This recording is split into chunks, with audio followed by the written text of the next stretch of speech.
Good morning everyone. Welcome in यूनिक्लॉ study platform. Dear student, आज हम स्टार्ट कर रहे हैं द नेगोशिएबल इंस्ट्रूमेंट एक्ट 1881। तो प्रक्रम में लिखित अधिनियम 1881। डियर स्टूडेंट, इसका मैंने फर्स्ट वीडियो अपलोड किया है जिसमें सेक्शन 138 जो है उसको विथ केस लॉज मैंने समझाया है। जो एनआई एक्ट जो अपना है, इसका जो चैप्टर 17 है, जो अध्याय जो इसका 17 है, वो ही अपने सिलेबस में है, जो कि सेक्शन 138 से शुरू होकर 148 तक है। धारा 138 से 148 तक है। तो इसका जो 138 के लिए स्पेशली मैंने एक अलग से जो वीडियो है वो इसलिए अपलोड किया है क्योंकि इस जो चैप्टर है इसका 17, इसका जो मेन सेक्शन है वो है 138, और इसके जो आगे के जो सेक्शन है 139 से 148, ये 138 जो सेक्शन है, जो 138 जो धारा है, उसको ही डिफाइन कर रहे हैं कि अगर आपने 138 में जो अपराध बताया है, अगर आपने वो कमिट किया है तो फिर आपके संबंध में क्या कार्रवाई की जाएगी, क्या अवधारणा की जाएगी। अगर 138 वाला अपराध किसी कंपनी ने कर दिया तो उस दशा में क्या प्रक्रिया अपनाई जाएगी। 138 का अपराध अगर हो गया है तो उसके संबंध में कौन सी ट्रायल की जाएगी, कौन सा न्यायालय संज्ञान लेगा, आपको कंपनसेशन कब दिलाया जा सकेगा। इस मामले में अगर आपको अपील करनी है तो अपील के संबंध में क्या प्रावधान है, इसके लिए सेक्शन 139 से 148 जो है वो प्रावधान करता है। मेन सेक्शन है इसका 138, वो मैंने विद केस लॉ समझा दिया है। इसलिए मैं सजेस्ट करना चाहूँगी आपको कि आप सेकंड वीडियो देखने से पहले प्लीज़ आप इसका जो फर्स्ट वीडियो मैंने अपलोड किया है, प्लीज़ आप एक बार वो देख लीजिए। स्टार्ट करते हैं 139।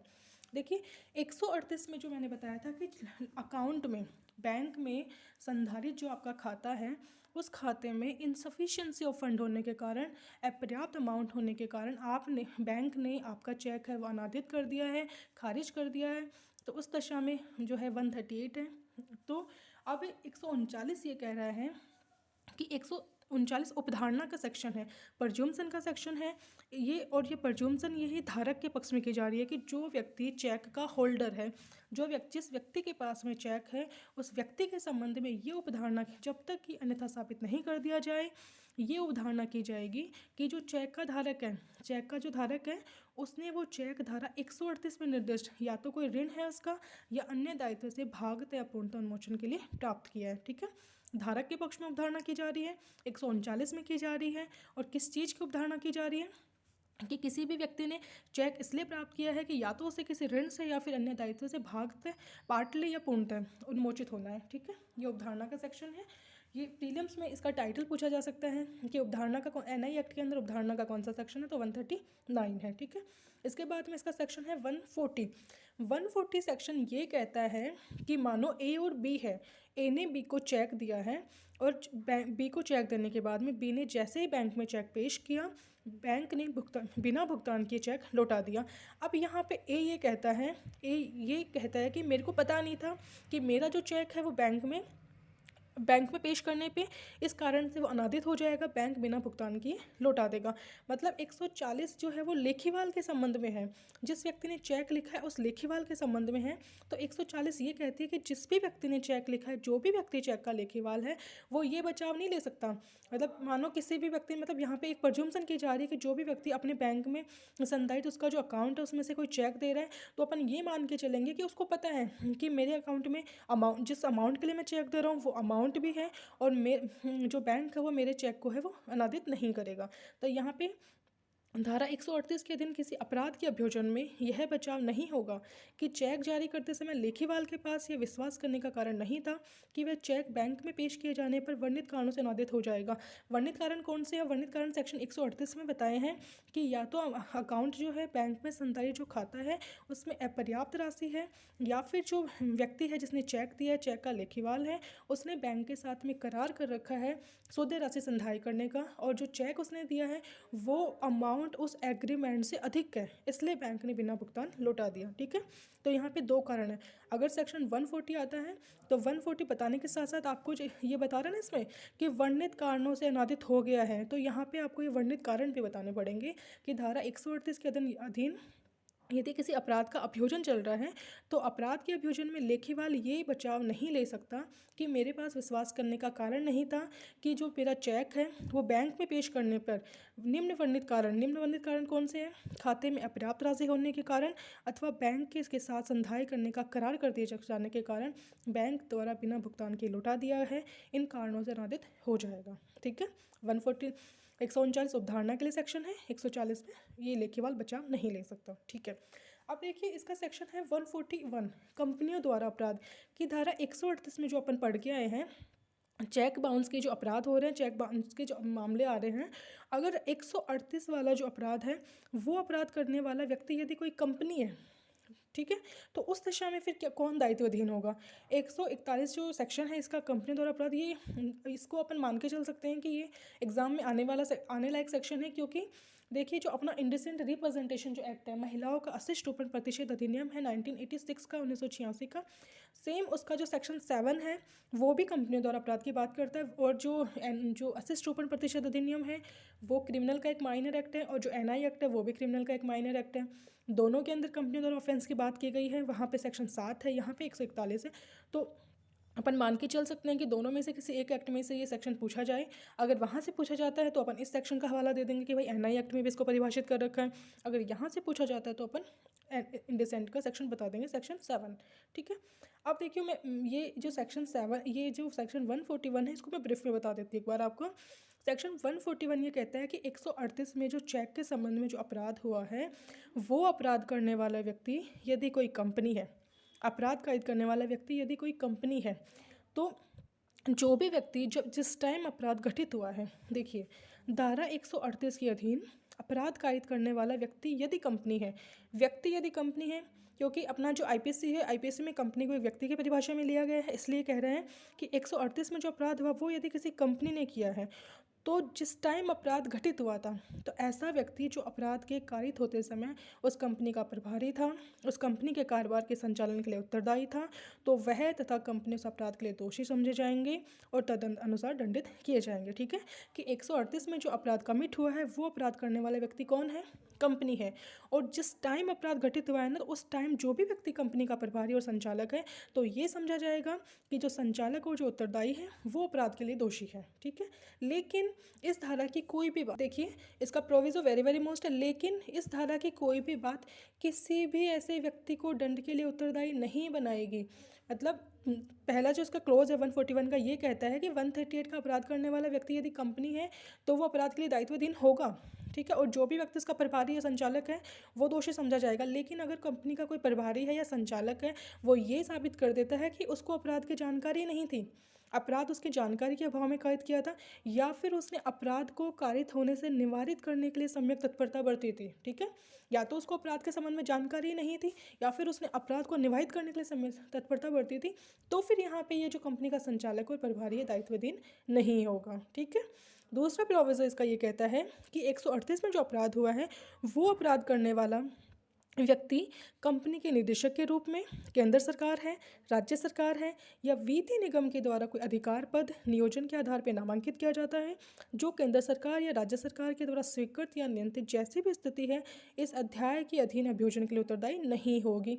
इसका जो सेकंड प्रोविज़ो है, ये प्रोविज़ो जो अपना इंडिसेंट एक्ट है, जो अशिष्टोपन प्रतिषेध अधिनियम है 1986, उसका जो सेक्शन 7 है जो कंपनी द्वारा ऑफेंस की बात करता है, उसमें ये सेकंड प्रोविज़ो नहीं है। इसलिए आप ध्यान दीजिए, अगर वहाँ पे ये सेक्शन आता है तो इसका ये प्रोविज़ो अपन नहीं लिखेंगे। एनआई एक्ट में ये है, तो फर्स्ट प्रोविज़ो समझ में आया। सेकंड प्रोविज़ो कहता है कि अगर कोई अपराध है जो किसी कंपनी ने किया है, कोई व्यक्ति है उस कंपनी के निदेशक के रूप में काम कर रहा है, और वो कंपनी कैसी है, वो या तो किसी केंद्र सरकार की कंपनी है, या फिर किसी राज्य सरकार की कंपनी है, या किसी वित्तीय निगम के द्वारा कोई अधिकार और पद के आधार पे वहाँ पे नामांकित किया गया है, तो फिर ऐसे व्यक्ति को ये जो सेक्शन है 141 वो लागू नहीं होगा, वो व्यक्ति अध्याय 17 के अधीन उत्तरदायी नहीं होगा। ये कहता है इसका दूसरा प्रोविज़ो। क्लोज 2 कहता है इसका कि उपधारा 1 में किसी बात के होते हुए भी जहाँ इस अधिनियम के अधीन कोई अपराध कंपनी द्वारा किया गया है और यह साबित हो जाए कि अपराध उस कंपनी के संचालक, प्रबंधक, सचिव, अन्य अधिकारी की सहमति से, मौनानुकूलता से, लापरवाही से कारित हुआ है, तो वो संचालक, प्रबंधक, सचिव या अन्य अधिकारी अपराध के लिए दोषी समझे जाएंगे और तदनुसार दंडित किए जाएंगे। ठीक है, 138 ने कहा कि अगर कोई 141 का फर्स्ट क्लोज ने कहा कि 138 का अपराध कारित करने वाले व्यक्ति कोई कंपनी है तो वो दोषी समझा जाएगा, और वो दंडित किया जाएगा। मतलब 138 का जो अपराध हो रहा है वो अगर किसी कंपनी ने किया है तो जो भी व्यक्ति कंपनी का प्रभारी और संचालक है वो अपराध के लिए दोषी समझा जाएगा। लेकिन अगर वो व्यक्ति ये साबित कर देता है कि अपराध उसकी जानकारी के अभाव में या फिर उसने अपराध को रोकने की सम्यक तत्परता बरती थी तो वह दायित्वाधीन नहीं होगा। सेकंड प्रोविजो बात करता है कि कोई व्यक्ति कंपनी के निदेशक के रूप में काम कर रहा है। कंपनी कैसी है, केंद्र सरकार, राज्य सरकार या वित्तीय निगम के द्वारा कोई अधिकार और पद नामांकित किए गए हैं तो वहाँ पे उस व्यक्ति को दायित्वाधीन नहीं बताएगी। सेकंड क्लोज इसका वेरी वेरी मोस्ट है कि उपधारा 1 में किसी बात के होते हुए भी यदि ये साबित हो जाए कि जो कंपनी का संचालक है, प्रबंधक है, सचिव है या अन्य अधिकारी है, जो भी 138 वाला जो अपराध है वो या तो इन व्यक्तियों की सहमति से हुआ है, इनकी मनोनुकूलता से हुआ है, इनको बोलना चाहिए था लेकिन ये मौन रहे वहाँ पे, या फिर इनकी लापरवाही से कारित हुआ है, तो जो भी व्यक्ति कंपनी का संचालक, प्रबंधक, सचिव है वो दोषी माना जाएगा और दंडित किया जाएगा। ठीक है, इसका स्पष्टीकरण है, दो स्पष्टीकरण है इसमें। एक इसने कंपनी शब्द को भी स्पष्ट किया है, एक इसने संचालक को। तो कंपनी से कोई भी निगमित निकाय सम्मिलित है जिसमें कोई फर्म हो सकता है, व्यक्तियों का कोई संगम हो सकता है। ये प्रीलिम्स में क्वेश्चन आया हुआ है और ये स्पष्टीकरण है कि प्री के हिसाब से मोस्ट है ये कि भाई कंपनी में क्या शामिल है। तो कंपनी से कोई भी निगमित निकाय, इसमें कोई फर्म भी आता है और व्यक्तियों का संगम भी आता है। इसी बार आरजीएस प्रीलिम्स 2021 में पूछा हुआ क्वेश्चन है। और फर्म के संबंध में संचालक से अभिप्रेत क्या है, तो संचालक से अभिप्रेत है उस फर्म का भागीदार। सेक्शन जो अपना 141 है जो कंपनी द्वारा ऑफेंस की बात करता है, ये मैंने आपको समझा दिया कि 141 कब कंप्लीट होता है। जो इसमें दो क्लोज हैं कि 138 का अपराध करने वाले व्यक्ति यदि कोई कंपनी है तो जो भी व्यक्ति उसका प्रभारी संचालक वो दायित्वाधीन होगा। अगर उसने साबित कर दिया कि उसको अपराध के बारे में जानकारी नहीं थी, रोकने की उसने कोशिश की थी, तो दायित्वाधीन नहीं होगा। और अगर साबित हो जाता है कि अपराध उसकी सहमति से, मनोनुकूलता से, लापरवाही से कारित हुआ है तो वो दोषी समझा जाएगा और दंडित भी किया जाएगा। इसके साथ साथ मैं आपको यहाँ पे जो सेक्शन 141 है इसमें एक केस बताना चाहूँगी। इसमें एक केस है, अगर इंडेसेंट का सेक्शन आता है तो वहाँ पे भी आप ये केस लिख सकते हैं। केस लिखिए यहाँ पे DCM financial service limited, DCM finance service limited versus JN Sarin. DCM finance service limited versus JN Sarin का केस है, 2018 का केस है सुप्रीम कोर्ट का। इस केस में ये कहा गया कि अपराध घटित होते समय जो भी व्यक्ति कंपनी का संचालक है वो उत्तरदायी समझा जाएगा। ठीक है, अब देखिए 138 में जो अपराध हुआ उसके संबंध में प्रज्यूम्सन क्या है, बचाव क्या है, और कंपनी ने अगर ऑफेंस किया तो क्या प्रक्रिया अपनाई जाएगी, तो ये अपन ने पढ़ा। अब 138 का जो अपराध हुआ है उसका संज्ञान कौन सा न्यायालय लेगा और कब लेगा, इसके संबंध में है सेक्शन 142। वेरी वेरी मोस्ट इसका सेक्शन है 142। ये देखिए, तो ये क्रिमिनल का माइनर एक्ट है, डांडिक विधि का है, तो डांडिक विधि का जो मेजर एक्ट है CRPC उससे ये गवर्न होगा। ठीक है, तो ये देखिए इसका 142 ये कहता है कि दंड प्रक्रिया संहिता 1974 का अधिनियम संख्याक 2 में किसी बात के होते हुए, कि CRPC में किसी बात के होते हुए भी धारा 138 में जो चेक बाउंस का जो अपराध हुआ है, धारा 138 के अधीन किसी अपराध के लिए कोई न्यायालय चेक के अधीन राशि प्राप्त करने वाले अथवा सामान्य अनुक्रम में चेक के धारक के लिखित परिवाद के सिवाय संज्ञान नहीं लेगा।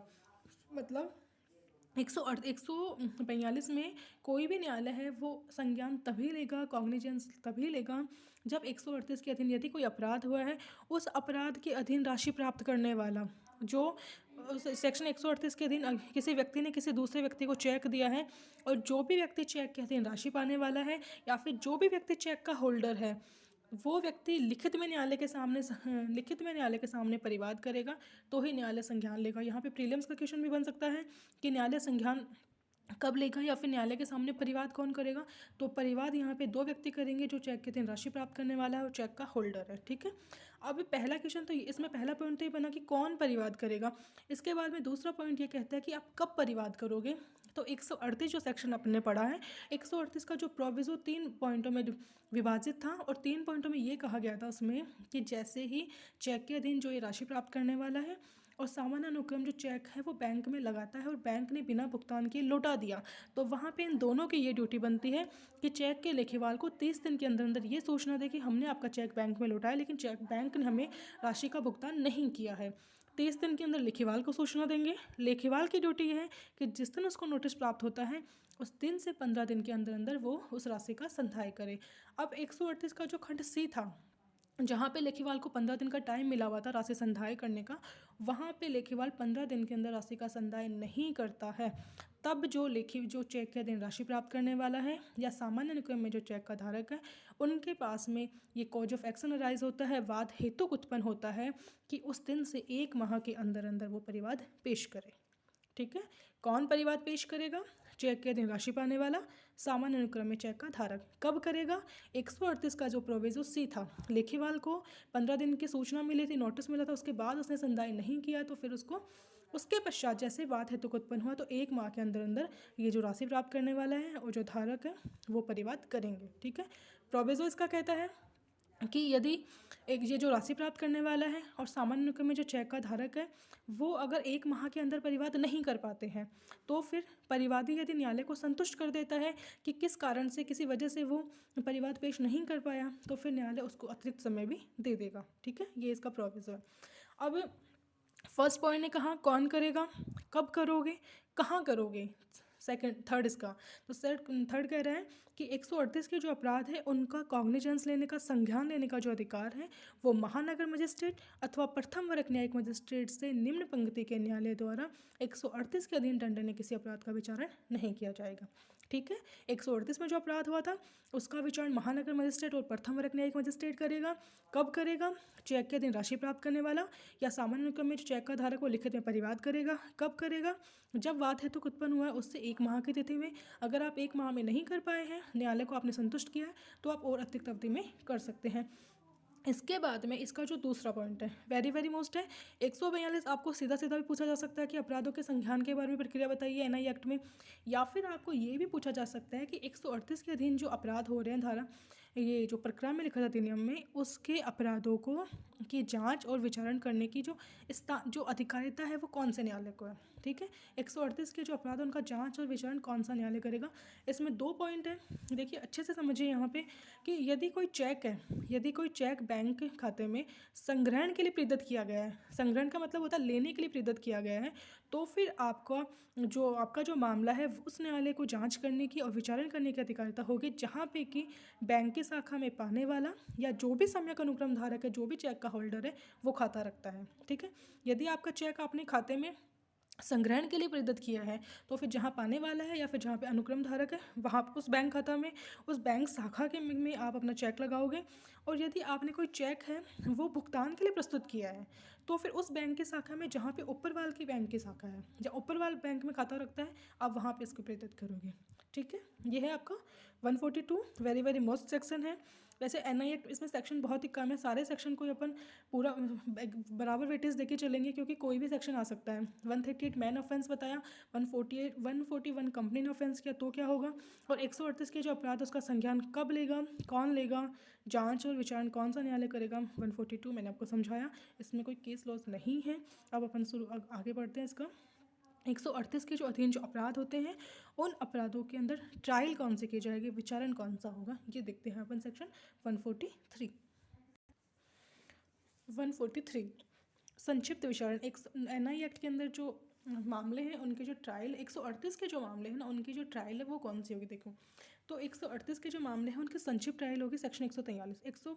धारा 143 बताती है कि दंड प्रक्रिया संहिता 1973 में सीआरपीसी 1973 में किसी बात के होते हुए भी इस अध्याय में अध्याय 17 में जो अपराध हो रहे हैं उन अपराधों का विचारण करने की जो शक्ति है वो न्यायिक मजिस्ट्रेट प्रथम वर्ग और महानगर मजिस्ट्रेट के द्वारा किया जाएगा।